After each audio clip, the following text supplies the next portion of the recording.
ലോകമറിയുന്ന പൊതുജനാരോഗ്യ വിദഗ്ധൻ. നിരവധി ഗവേഷണങ്ങൾ നടത്തുകയും നിരവധി ഗവേഷണ വിദ്യാർത്ഥികളെ ഗൈഡ് ചെയ്യുകയും ചെയ്ത വ്യക്തി. കേരളത്തിൻ്റെയും ഇന്ത്യയുടെയും ആരോഗ്യ നയരൂപീകരണത്തിൽ പലപ്പോഴും പങ്കാളിയായ വ്യക്തി. ചിത്രകാരൻ, എഴുത്തുകാരൻ, സർവോപരി കേരളം കണ്ട ഏറ്റവും മികച്ച മുഖ്യമന്ത്രി എന്ന് എല്ലാവരും വിശേഷിപ്പിക്കുന്ന ആദരണീയനായ ശ്രീ അച്യുതമേനോൻ്റെ മകൻ പ്രൊഫസർ രാമൻകുട്ടി ഇന്ന് സാറാണ് നമ്മളുടെ കൂടെയുള്ളത്. അപ്പോൾ കേരളത്തിൻ്റെ ഒരു ചരിത്രം മാത്രമല്ല, പൊതുജനാരോഗ്യത്തിൻ്റെ ഒരു നാൾവഴികളും നമുക്ക് സാറിലൂടെ ഇന്ന് മനസ്സിലാക്കാൻ ശ്രമിക്കാം. സാറ് സിനിമയൊക്കെ കാണുന്നതല്ലേ? ലൂസിഫർ എന്ന് പറഞ്ഞ സിനിമ കാണാറുണ്ട്. ഓക്കെ. അപ്പോൾ ലൂസിഫർ എന്ന് പറഞ്ഞ സിനിമയിലെ ഒരു ഇൻസിഡന്റ്, അതായത് ടോവിനോ അവതരിപ്പിക്കുന്ന ജതിൻ രാമദാസ് എന്ന് പറഞ്ഞ ഒരു കഥാപാത്രമുണ്ട്. മുഖ്യമന്ത്രിയുടെ മരണശേഷം അദ്ദേഹം അണികളെ അഭിസംബോധന ചെയ്യുന്ന ഒരു സമയത്ത് പുള്ളി പറയുന്ന ഒരു ഡയലോഗാണ്, എൻ്റെ അച്ഛൻ മുഖ്യമന്ത്രിയായപ്പോൾ അല്ലെങ്കിൽ പൊതുസേവകനായപ്പോൾ എനിക്ക് നഷ്ടപ്പെട്ടത് എൻ്റെ കുട്ടിക്കാലത്ത് എനിക്ക് കിട്ടുമായിരുന്ന അച്ഛൻ്റെ സ്നേഹവും വാത്സല്യവും പരിലാളനകളും ഒക്കെ ആയിരുന്നുവെന്ന്. ഈ ഡയലോഗ് കേൾക്കുമ്പോൾ എപ്പോഴും എനിക്ക് സാറിനെയാണ് ഓർമ്മ വരാറുള്ളത്. കാരണം എന്താ വെച്ചാൽ ഒരുപക്ഷെ എനിക്കറിയുന്ന ഒരു മുഖ്യമന്ത്രിയുടെ മകൻ സാറും ആയിരുന്നതുകൊണ്ടായിരിക്കാം. അപ്പോൾ സാറിൻ്റെ കുട്ടിക്കാലത്തെ കുറിച്ച് അതിൽ കുറേ വാസ്തവമുണ്ട്. കാരണം പക്ഷെ അത് ഇപ്പോൾ മുഖ്യമന്ത്രി ആയതുകൊണ്ടല്ല, എനിക്ക് തോന്നുന്നു എല്ലാ രാഷ്ട്രീയക്കാരുടെ മക്കൾക്കും അത് അതിനോടൊരു ഇത് തോന്നും, ഷെയർ ചെയ്യാൻ പറ്റും. കാരണം രാഷ്ട്രീയക്കാരും പലരും, ഇപ്പം എൻ്റെ അച്ഛനൊക്കെ പ്രത്യേകിച്ച് വീട്ടിൽ അന്നൊക്കെ എൻ്റെ ചെറുപ്പകാലത്ത് പലപ്പോഴും വീട്ടിലുണ്ടാവില്ല. അമ്മയാണ്. ഇപ്പം എൻ്റെ SSLC ബുക്കിൽ അമ്മയുടെ പേരാണ്. കാരണം അച്ഛനൊന്നും എന്നെ സ്കൂളിൽ കൊണ്ടുപോകാനൊന്നും വന്നിട്ടില്ല, അദ്ദേഹത്തിന് സമയം ഉണ്ടായിരുന്നില്ല. അപ്പോൾ അതുകൊണ്ട് ആ രീതിയിൽ അത് ശരിയാണ്. പക്ഷെ അതുകൊണ്ട് നഷ്ടപ്പെട്ടു എന്നൊന്നും അന്ന് തോന്നിയിട്ടില്ല. കാരണം അന്നിപ്പോൾ അതാണ് നോം എന്നുള്ളത് നമ്മുടെ ഒരു ധാരണ. അച്ഛൻ ഇങ്ങനെയാണ് എന്നുള്ളൊരു അത് എനിക്ക് തോന്നുന്നു അമ്മ കുറേയൊക്കെ അത് എൻകറേജ് ചെയ്തിട്ടുണ്ട്. എൻ്റെ അച്ഛൻ ഇങ്ങനെയൊക്കെയാണെന്നുള്ളൊരു ബോധം നമ്മളുണ്ടാക്കിയിട്ടുണ്ട്. അതുകൊണ്ട് അതൊരു പിന്നീട് ആലോചിക്കുമ്പോൾ അങ്ങനെയൊക്കെ കുറച്ചുകൂടി ഇപ്പോൾ നമ്മുടെ ഫ്രണ്ട്സിൻ്റെ അച്ഛന്മാരെയൊക്കെ കാണുമ്പോൾ അവരൊക്കെ കുറേയൊക്കെ വ്യത്യാസം. അന്നും ഇതുപോലെ ഇപ്പോൾ കാണുന്ന പോലെയുള്ളൊരു കുട്ടികളും പേരൻസുമായിട്ടുള്ള ഒരു കൂടിച്ചേരലൊന്നും വന്നില്ല. എപ്പോഴും ഒരു അകലം ഉണ്ടായിരുന്നു, അച്ഛൻ പ്രത്യേകിച്ചും. അപ്പോൾ അച്ഛൻ വീട്ടിലുണ്ടെങ്കിൽ ശബ്ദം ഉണ്ടാക്കരുത് എന്നൊക്കെ എല്ലാ അച്ഛന്മാരുടെയും ഒരു റൂളായിരുന്നു അന്നത്തെ കാലത്ത്. ഇപ്പം അതൊന്നും ബാധകമല്ല. അപ്പം അതുകൊണ്ട് അത് ആ ഒരു വ്യത്യാസമുണ്ട്. പക്ഷെ എന്നാലും എൻ്റെ അച്ഛനും മറ്റുള്ളവരുടെ അച്ഛന്മാരും തമ്മിൽ വ്യത്യസ്തരാണെന്നൊരു ബോധം എനിക്ക് ചെറുപ്പകാലത്ത് ഉണ്ടായിരുന്നു. പക്ഷെ പിന്നീട് ആലോചിക്കുമ്പോൾ വേറൊരു കാര്യം തോന്നിയിട്ടുള്ളത്, എൻ്റെ അച്ഛൻ ഇനിയിപ്പോൾ രാഷ്ട്രീയക്കാരനല്ലെങ്കിലും അത്രത്തോളം ഇടപഴകുമായിരുന്നു എന്ന് എനിക്ക് അറിഞ്ഞുള്ളൂ. കാരണം ബൈ നേച്ചർ അദ്ദേഹം ഭയങ്കര സൈലൻ്റ് ആയിട്ടുള്ള ഒരു മനുഷ്യനായിരുന്നു, അധികം വർത്തമാനം പറയാത്ത. അപ്പം ആ രീതിയിൽ ചിലപ്പോൾ അതിനൊന്നും നഷ്ടപ്പെട്ടില്ല എന്നും വേണമെങ്കിൽ പറയാം. സാറിന് 2 ചേച്ചിമാരാണ്. അപ്പം ആ കാലത്തെ ആ ജീവിതത്തിനെ കുറിച്ച് ചേച്ചിമാരോട് കൂടി, അപ്പൊ അതുകൊണ്ട് തന്നെ ചേച്ചിമാരോടും അമ്മയോടും ഒക്കെ കുറച്ച് കൂടുതൽ അടുപ്പം ബന്ധമുണ്ടെന്ന് തോന്നുന്നു അല്ലെ? അമ്മയെ കുറിച്ചൊരു പുസ്തകം എഴുതിയിട്ടില്ല? അല്ല, അമ്മയെ കുറിച്ചൊരു പുസ്തകം തന്നെ എഴുതിയിട്ടുണ്ട്. അമ്മയോട് തീർച്ചയായിട്ടും. കാരണം അമ്മയാണ് എന്നെ ഞങ്ങളെ എല്ലാവരും. അമ്മ സാധാരണ നമ്മൾ അമ്മമാരെ പറ്റി പറയും, പ്രത്യേകിച്ച് അപ്പോഴത്തെ കാലത്ത് അമ്മമാരെ വളരെ സോഫ്റ്റ് ആയിട്ടാണ് പലപ്പോഴും പിക്ചർ ചെയ്യുന്നത്. എൻ്റെ അമ്മ അങ്ങനെയൊന്നും ആയിരുന്നില്ല. അമ്മ ഭയങ്കര ടഫായിട്ടുള്ളൊരു സ്ത്രീയായിരുന്നു. പക്ഷെ സ്നേഹക്കുറവൊന്നുമല്ല. പക്ഷെ അമ്മയ്ക്ക് അറിയാം അമ്മ ആണ് ഇത് പിടിച്ചു നിർത്തുന്നതെന്ന് അമ്മയ്ക്ക് അറിയാമായിരുന്നു. അത് അമ്മ നല്ല ബോധത്തോടു കൂടി തന്നെ എടുത്ത ഒരു ചോയ്സാണ്. അച്ഛന് ആ സ്വാതന്ത്ര്യം, പൊതുസമൂഹത്തിലേക്ക് ഇറങ്ങാനുള്ള ആ സ്വാതന്ത്ര്യം അല്ലെങ്കിൽ അതിന്റെ സ്ട്രെങ്ത് കിട്ടിയത് അമ്മയെ കൂടെ എന്ന് വേണമെങ്കിൽ പറയാം. കാരണം അമ്മയ്ക്ക് ആക്ച്വലി അമ്മ സംഗീതം പഠിച്ചിട്ടുണ്ട്. 10ാം ക്ലാസ് വരെ പഠിച്ചുള്ളൂ ഫോർമലായിട്ട്. അത് കഴിഞ്ഞ് 1 വർഷം അന്നത്തെ ഒരു ഡിപ്ലോമ കോഴ്സൊക്കെ കർണാടക സംഗീതം പഠിച്ചിട്ട് അമ്മയ്ക്ക് ജോലി ഉണ്ടായിരുന്നു. പക്ഷെ ഒരു സ്റ്റേജിൽ അമ്മ ജോലിയൊക്കെ രാജിവെക്കുകയാണ്. ഞങ്ങളെ ഫുൾ ടൈം നോക്കാൻ എന്നുള്ള അച്ഛന് സമയമില്ല. അതുകൊണ്ട് അമ്മയില്ലെങ്കിൽ വീട് പൊട്ടിച്ചോറാവുന്ന അമ്മയ്ക്കൊരു ബോധ്യം ഉണ്ടായിരുന്നു. അതുകൊണ്ട് അമ്മ പ്രത്യേകിച്ച് അമ്മയ്ക്ക് അന്നത്തെ ഒരു കൺസേൺ ഉണ്ടായിരുന്നു, 3 പെൺകുട്ടികളാണല്ലോ. അപ്പോൾ അതും കൂടി കൊണ്ട് എന്തായാലും ഒരാൾ വീട്ടിൽ തന്നെ ഉണ്ടാവണം എന്നുള്ളൊരു ബോധ്യത്തോടു കൂടിയാന്ന് തോന്നുന്നു അമ്മ ജോലിയൊക്കെ രാജിവെച്ച. അപ്പം അമ്മയാണ് അത് കോർഡിനേറ്റ് ചെയ്ത് കൊണ്ടുവരുന്നത്.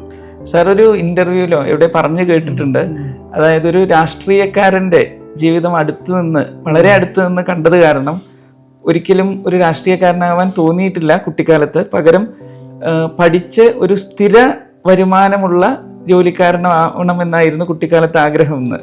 അങ്ങനെ അതെ, അത് ശരിയാണ്. കാരണം ഞാനെപ്പോഴും പലരും എന്നോട് ചോദിക്കുന്ന രാഷ്ട്രീയം, ഞാൻ എൻ്റെ ബോധത്തിൽ നമ്മളൊരു 10-15 വയസ്സാവുന്നവരെ രാഷ്ട്രീയം എന്ന് പറഞ്ഞാൽ അത്ര എളുപ്പമുള്ള കാര്യമാണെന്നുള്ളൊരു ബോധം നമുക്കുണ്ടായിരുന്നില്ല. കാരണം അച്ഛനെ വീട്ടിൽ കാണില്ല, പിന്നെ വരുമാനം വളരെ കഷ്ടിയാണ്. കാരണം വല്ലപ്പോഴും MLA ഒക്കെ ആകുമ്പോൾ കിട്ടുന്ന ഒരു സ്ഥിര വരുമാനമേ ഉള്ളൂ. അല്ലാതെ പിന്നെ പാർട്ടിയുടെ ഭാഗത്തുനിന്ന് കുറച്ച് പാർട്ടി സെക്രട്ടറി ആയിരുന്നപ്പോൾ ഒരു സാലറി പോലെ ഉണ്ടായിരുന്നു. പക്ഷേ ഇതൊക്കെ ഇപ്പോൾ MLA ആണെങ്കിൽ അന്നത്തെ കമ്മ്യൂണിസ്റ്റ് പാർട്ടിയുടെ ഒരു ഇതനുസരിച്ച് ഇപ്പോഴും അങ്ങനെയാണെന്ന് തോന്നുന്നു.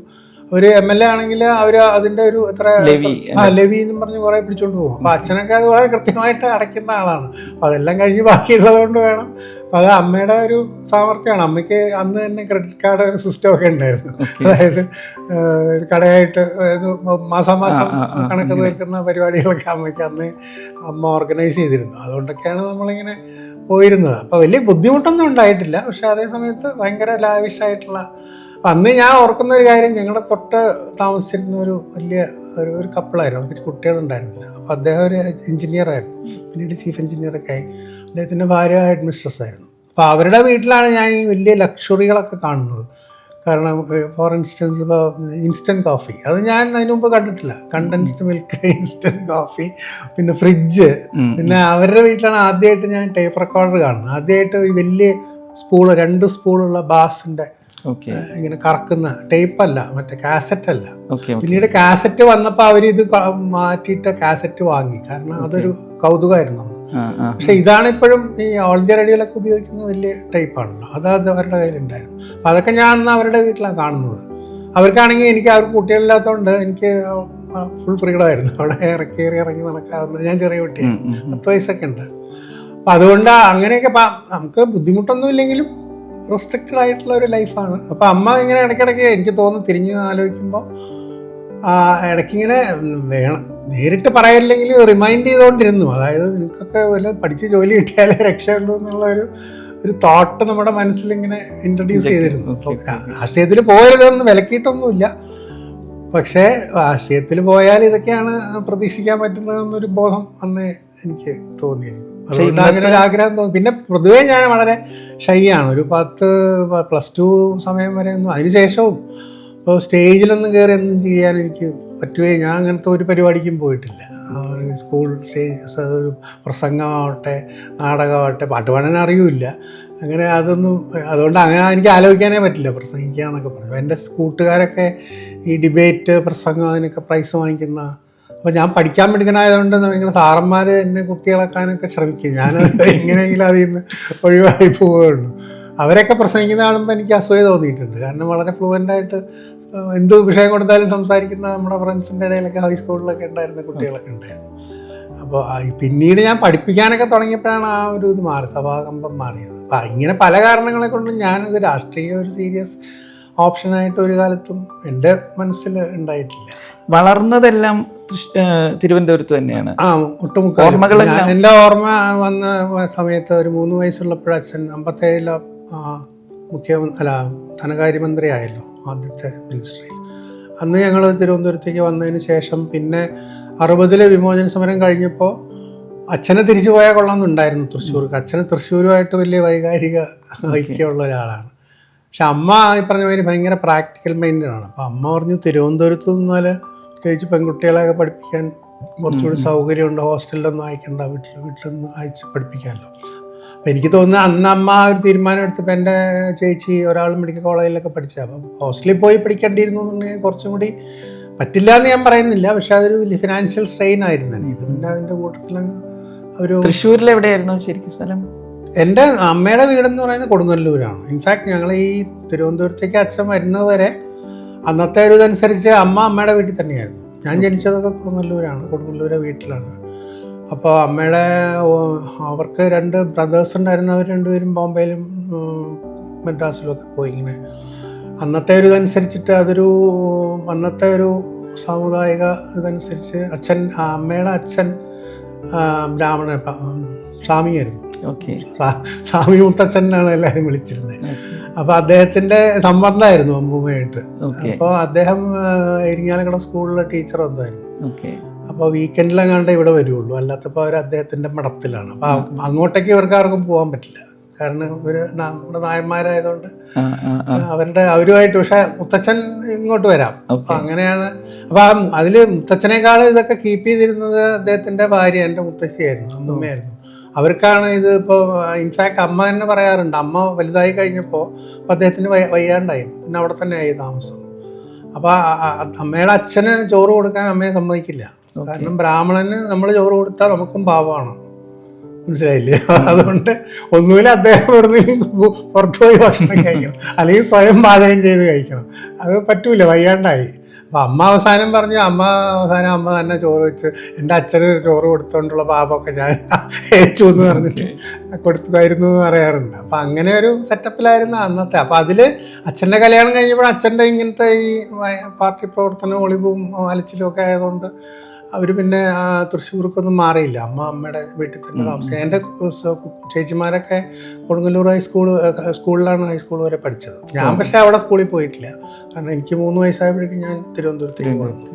പിന്നെ അതിൻ്റേതായ ബുദ്ധിമുട്ടുകൾ എനിക്കുണ്ടായിരുന്നു. കാരണം 3 വയസ്സിൽ ഞാൻ തിരുവനന്തപുരത്ത് വന്നു കഴിഞ്ഞപ്പോൾ, തിരുവനന്തപുരത്ത് അന്ന് എന്താണ് പൈപ്പ് തുറന്ന വെള്ളം സ്വിച്ചിട്ട അത് കണ്ടാണ് ഞാൻ വളർന്നേക്കണത്. അപ്പോൾ വെക്കേഷന് തിരിച്ചു പോകുമ്പോൾ അവിടെ വളരെ ക്ലീൻ ആയിട്ടുള്ള ഒരു ബാത്റൂം ഇല്ല, കക്കൂസ് ഇല്ല, ലൈറ്റ് ആണെങ്കിൽ വൈകുന്നേരം ആകുമ്പോൾ മണ്ണെണ്ണ വിളക്കുമായിട്ട് ഒന്നും കാണാനും പറ്റില്ല.